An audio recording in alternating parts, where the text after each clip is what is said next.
Jeg har en glede å ønske deg velkommen til et nytt program i serien Oppdagelsesreisen rundt Torinokledet.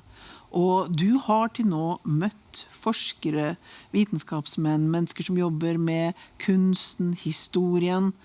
Og i tillegg til deres oppdagelser så får du også deres opplevelser, hva denne oppdagelsen har gjort med dem. Og i den forbindelse, Erik Jensen, så har jeg lyst til å spørre deg, er det noen av disse historiene som du har hørt fra alle de herlige menneskene du har møtt som har rørt deg spesielt? Alle på ulike måter. Men dagens gjest, Randi Altig, han har en veldig spesiell historie. Han er ikke vitenskapsmann som mange av de andre. Han jobber jo veldig tett på Hollywood.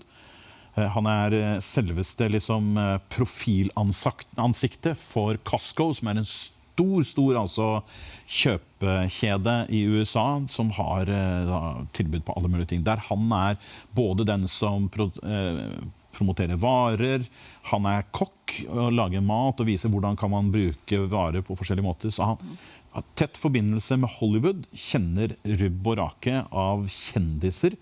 Og det som er litt så spesielt, det er hans opplevelse av dette her, kommer tilbake om et sekund av det, men som bringer da denne dimensjonen inn i Hollywood.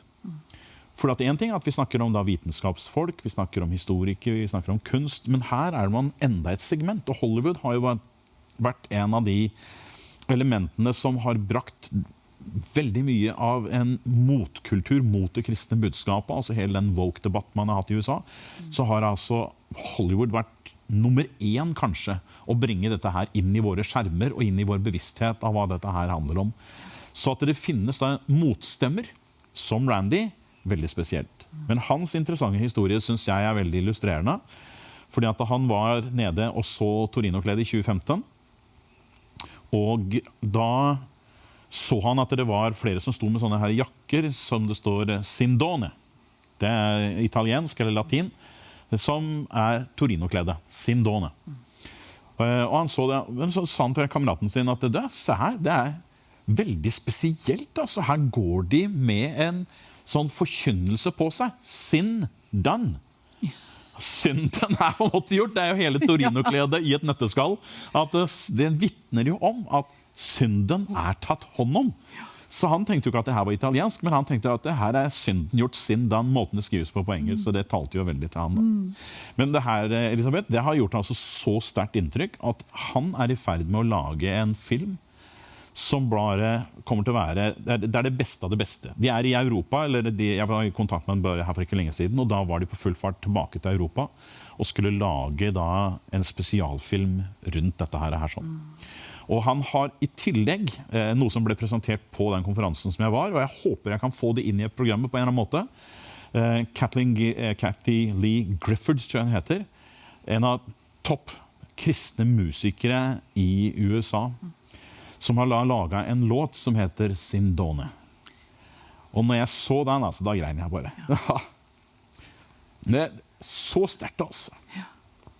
Og den avslutter med en veldig sterk beskrivelse av om dette er Jesu ansikt, at det blir synliggjort. Og det kobler han igjen tilbake til Esekiel, et skriftsted der når Gud viser sitt ansikt. Og det tenkte jeg at det er veldig spesielt. Vi er ikke så veldig opptatt av det, vet du, for at Gud, ingen som har sett Gud og dette her, men her så blir på en måte Guds ansikt synlig. Og vi sier jo i den arodintiske velsignelsen, Herrens ansikt lyser over deg. Ja.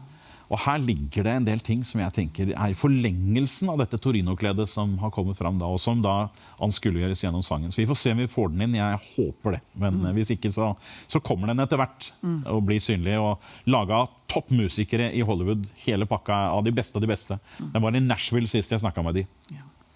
Da setter vi på kveldens episode, og så vil jeg bare oppmuntre deg til, har du blitt berørt av det du har sett så langt? Send gjerne en mail inn til oss, så skal vi se hva vi kan gjøre ut av det. Kanskje vi får en del meldinger fra nettopp dere som har blitt berørt. Og det er jo vår bønn, og det har vi jo tro på. Derfor vi viser dere dette her, at dette beviset er jo flott, som man kan vise til, men hvilket bevis blir det i deg? Hvilket merke setter Gud i ditt hjerte gjennom denne serien? Så send oss gjerne en melding, men nå, dagens episode.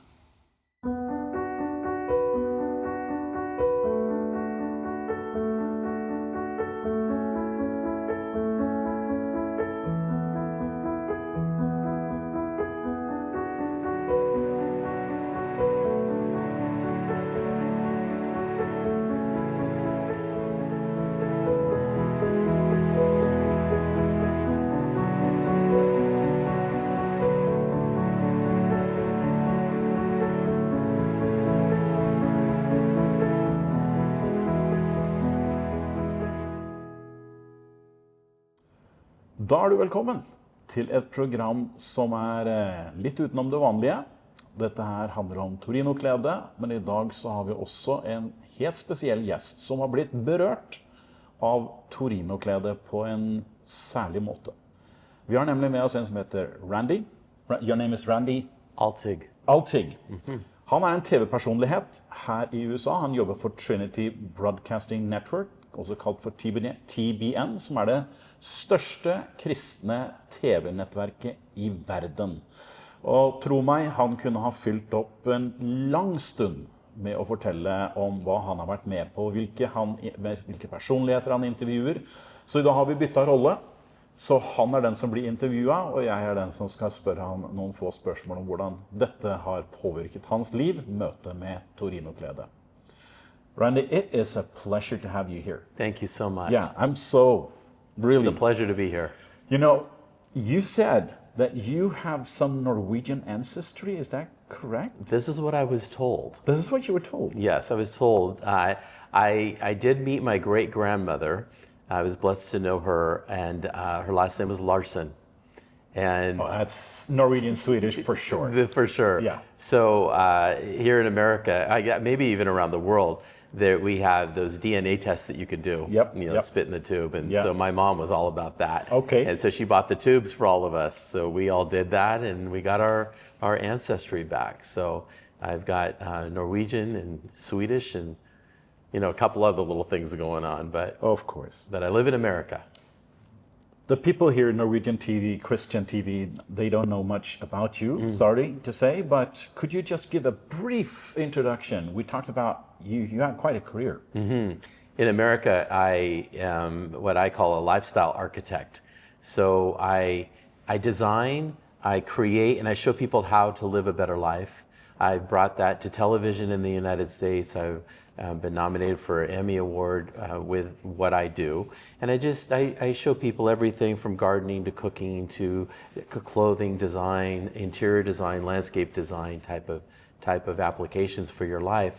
I show you the easy way how to do that to make your life better. And now thinking about also a faith-based program? I am. I really feel like God is calling me to do this from a faith-based perspective. Sounds good. And you know, I'd love to have you on the show. We'll cook or we'll create, we'll make something together and we'll talk about Jesus. You don't know what you're talking about. But anyway. Now, let's quickly get into this shroud because you told me earlier that you've been fascinated by this since you were a boy. Right. But 2015 makes a huge difference. It does. We were both at a place in 2015. Yes. Tell me about it. Well, in 2015, my family, we restore artwork at the Vatican, major works of art. And so we're very involved there. I'm not Catholic. I'm a believer. But part of my family is Catholic. It's my brother and sister-in-law. And we have a home in Florence. And we were there in 2015. And my brother got a text message over his phone that said that there just happened to be a special dispensation happening with the shroud being available to see. And he asked me would I like to go. We were supposed to be going to Rome to some meetings at the Vatican regarding the artwork, but that didn't matter to me. At that moment, I knew I had to go north, not south. I had to go north to Turin. To Turin. Yes. And you were in the city, and as we know, we had to apply almost to get in line and get a number, a date, and a time. So what happened when you came there? Well, my brother had got everything set up, and I knew it was miraculous. If it happened, it was going to happen the right way. It was going to happen in an important way and the way it was supposed to happen, and it did. He told me that same day that he was able to secure the tickets and the time, and so we got on the train and we went north, got our hotel, and I couldn't wait the next day to be able to get to just the line, just to stand in line to have the opportunity. And what was so interesting to me is that I really didn't know what to expect. I didn't know what was going to be inside that chapel, but I had prayed that God would reveal himself to me when I got there, that I would know if it was real or not. Wow. I'm going to get back to that for a second because I see you're touched already by that emotion, and I know that what happened. But you were in line, and there were two girls in line together with you. Well, what was interesting, behind us, we had people waiting in line. And Catholics get a message, the same verse, around the world every day. You can get on your cell phone or whatever, they send that to you. And my brother got a message that day. And he was standing in line, he was reading his cell phone, and he turns around and goes, Randy, look at this. And he shows it to me. And the verse that day was, although you see me, you still won't believe. Mm. Wow. And it was so powerful. Yeah.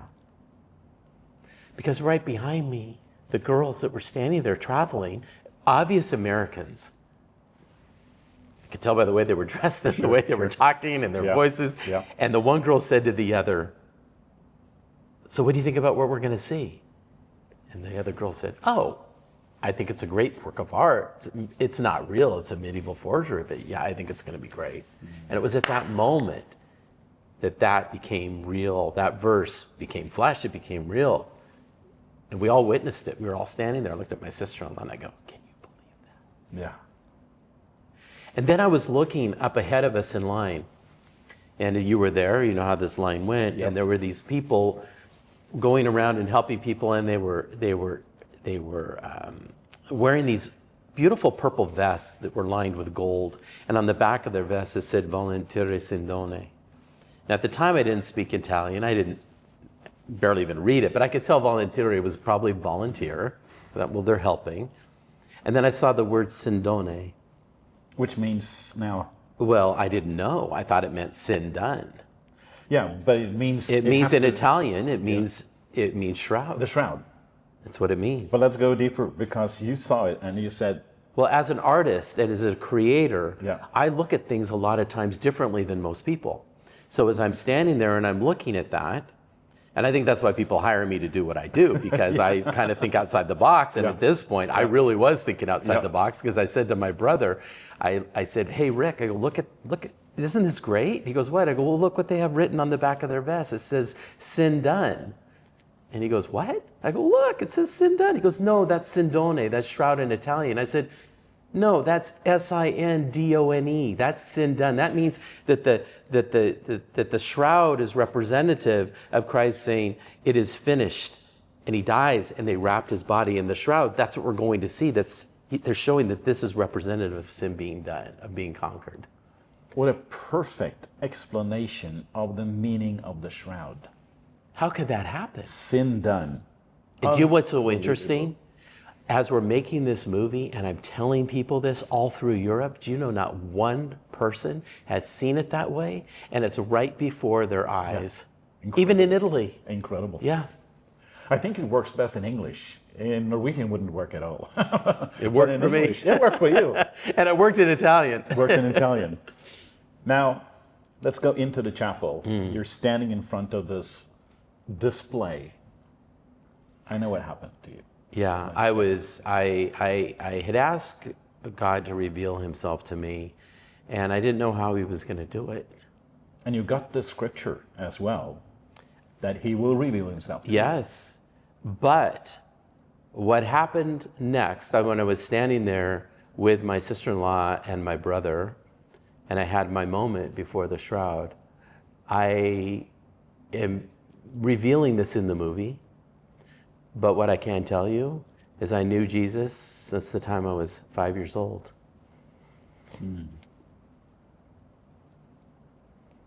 But I met him that day.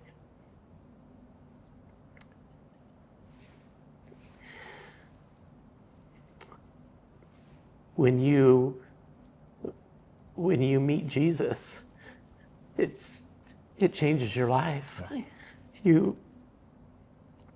Every time I talk about it,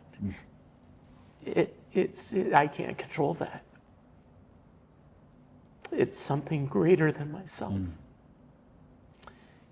And every time I talk about it, I say, I'm not going to cry. I get it. I know what happened, and I can't. It's such a deep connection, emotional, spiritual connection, I cannot explain. Wow. But so real. And he met me where I was. He met me where I was at that moment, and I knew. I want everybody to come and see the movie. Yeah. Because you're going to find out in the movie what actually happened, and it's phenomenal. Yeah. But I will tell you that I left there not knowing that I was the only one that this experience had happened to. True. I didn't know. But what I did know was this, is that the faces of the people that walked in, when I looked at them when they were walking out, they were completely different. Yeah. They had a different countenance about them. They had something different. They just experienced something greater than themselves. And this is what many people experience with the shroud. Yes. That is life transforming. Yes. I mean, it is something that makes you so impactful. Yeah. I have one of the guys traveling with me, Oddvar. He's 80-year-old, and we were together there at 2015. He was there in 2010 for the first time in 2015. And as soon as he saw it, he just started crying. And he just couldn't help himself because it was so impactful. Yes. So, wow. And that's so you understand. Yeah. Every time. I can be fine. I talk about that. It goes to a place. It's almost like in your spirit. Yeah. And it's I think what it actually is you're brought into a very clear understanding that this person stepped in front of you in line and died for you to give you life. Yeah. Amazing. And you meet him. But this has impacted, I mean, meeting Jesus obviously will impact and change everything about what we're doing. But in your situation, working with TBN, Yes.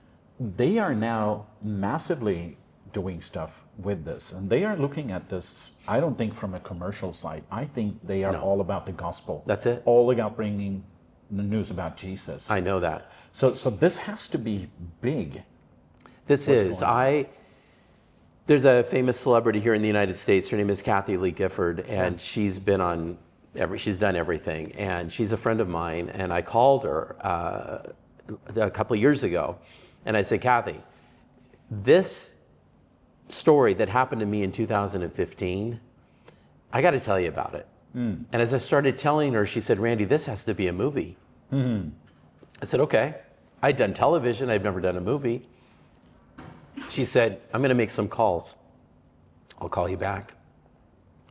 And within 24 hours, she had made her calls and called me back. Wow. And the first call that she made was to Matt and Lori Crouch, his father started Trinity Broadcast Network around the world. And what was so interesting is that what are the chances, not only that I would be telling her about this, but that she could set this up with a network that could take the story and spread it around the world. And that was them. And within 4 or 5 days, I'm on the plane with my business manager flying to Dallas, Texas. I met them for lunch. I told them my whole story, and they said, we have to make a movie. Wow. And that's how quick it happened. And within 4 months, we had the contract negotiated, and we started production last year. And I know there's a lot of things that you cannot say about this, obviously.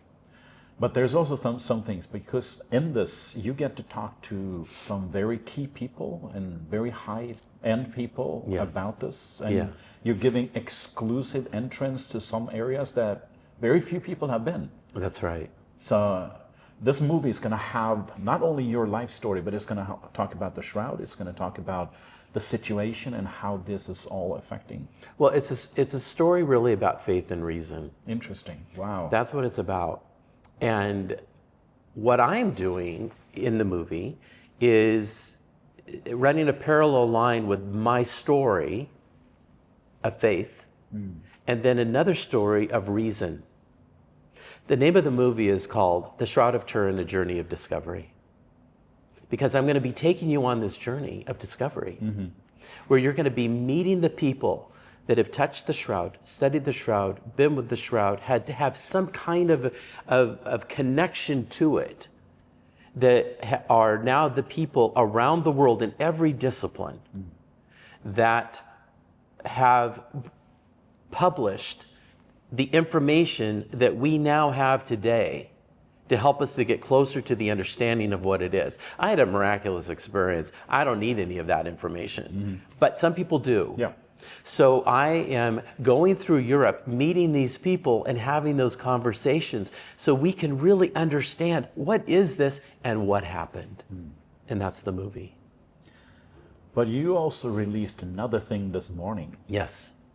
Tell me about this song. Well, we had a I world... cried all the way through. It just moved me. Yeah.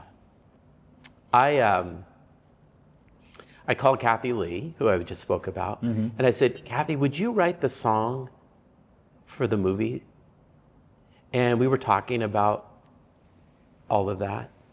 And I was telling her about Sindone. I told her about that word and what happened and what that meant to me and how I saw it. She said, that's the name of the song. And so she said, yes, she would try to write it. She tells me, God wrote it. She goes, I just wrote it down. Wow. And she pulled in 2 people out of Hollywood that now live in Nashville, Tennessee. One, they're called Lewis York, is their name, and Claude Kelly is one of the gentlemen, and Chuck Harmony is the other gentleman. And they have produced songs for everybody from Mariah Carey, Whitney Houston, Michael Jackson, Nero, I mean, like everybody.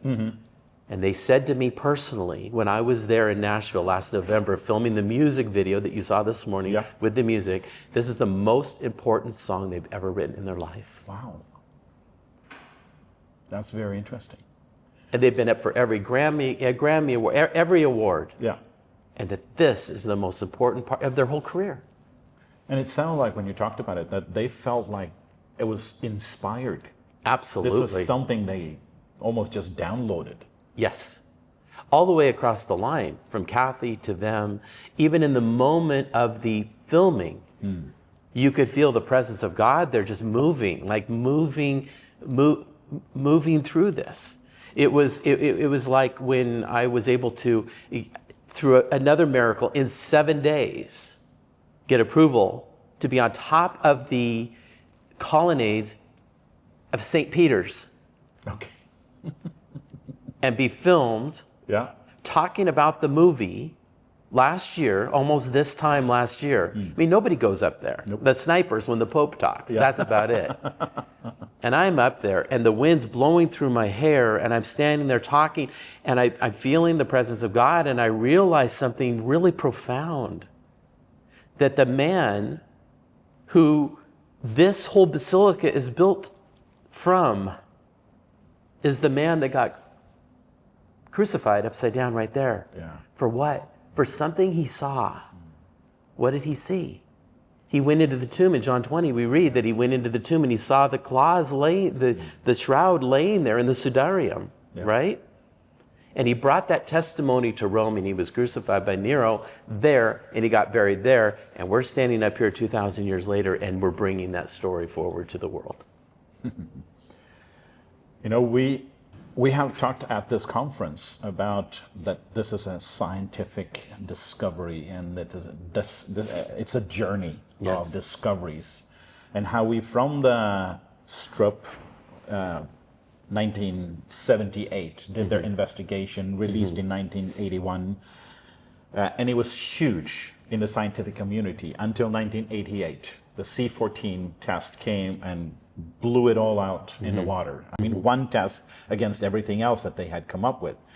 But now it's been gaining momentum like crazy, and it's hitting the scientific fields in every area.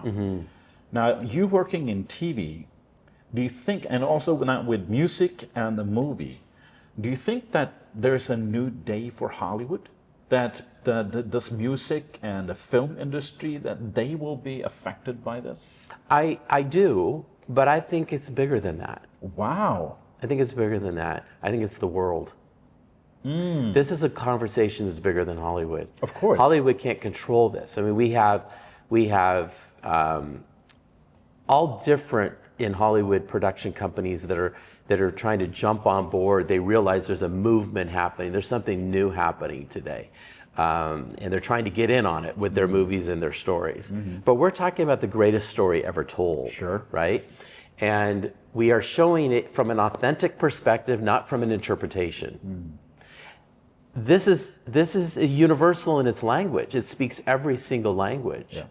And so it will be seen in every single language. And what's so interesting is that I really feel that when I took this to Matt and Lori Crouch and they said yes, it unleashed this opportunity to be able to get this message out to the world, because it wasn't till then that we even saw what AI was able to do with technology. Correct. And now all of a sudden, ever since about November of 23, when I went to talk to them, it's been since then, and you can all look on, everybody can look on when this all kind of started with Instagram and TikTok and all. It's been since then that you started to see the appearance of artificial intelligence and AI coming to the forefront of the conversation. By the way, I saw you speak French, Italian, and what else? There were Hebrew. Hebrew. I didn't know you were such a linguist. I'm not. You know what? I was in Hollywood, and I went over to a studio with Howie Mandel that he owns, and if you know who Howie Mandel is, Not well. No, sorry. Well, he's very famous in America, and he's on a show called America's Got Talent. Okay. He's a judge, one of those judges. Okay, that sounds familiar then. And he has invested in this AI technology. Okay, he's a Jewish man, not a believer, but that's okay. We went over there to look at his AI technology, and it is unbelievable. And they created my hologram. Yeah. And in that hologram, within 15 minutes, they could put me in over 130 languages. But not only did they make it perfect with me speaking the language. All I had to speak was English, and then they just turned it like that. But what they did is they moved my mouth to the words through AI. It looks like I'm speaking it. Yeah. It's just absolutely phenomenal. It was so real. I was just, wow, this is incredible. But you know what's incredible about this? It shows you that such a time as this, we're able to bring the gospel to the world, and everyone will hear it in their language. Wow. That's the beauty of what's happening with technology today in AI. And we're the first ones to bring this because we are going to be putting this in our movie. Awesome. So there's no more subtitles and other voices for another voice and any of that. We're going to take the real voice of the person talking, and we're going to put it in whatever the native language is. So we're coming to Norway, I'll be speaking Norwegian. Perfect. I'm told. Randi, we're running out of time here. It's been just a pleasure. Do you have any last things you want to say about what we talked about? I just feel like this is an opportunity for people that maybe have never had a chance to know more about this, to take the leap and to look into it, to come to it with an open heart and an open mind, and invite Jesus to meet them where they are in their life. Meet them where because he will. He just has to be invited to do that. And you will have a life-changing, transformative experience in your life. Amen. And just for commercial purpose, the name of the song so people can start downloading, because that was released today. The world premiere was today. Yeah. And the name of the song? Sindone. It's spelled Sindone. Sindone. And it should be released to the public. I'm talking to Kathy tonight, but it should be out within the next 2 weeks around the world. And the film is going to be called? It's called The Shroud of Turin, A Journey of Discovery. Fantastic. Thank you so much. Pleasure to have you. Thank you. Ja, da har du fått med deg her, og vi da på dette torinokledet.no. Det der du finner litt informasjon om denne saken. Tusen takk for at du har fulgt oss i dag. Vi ønsker deg Guds rike velsignelse. Herren med deg.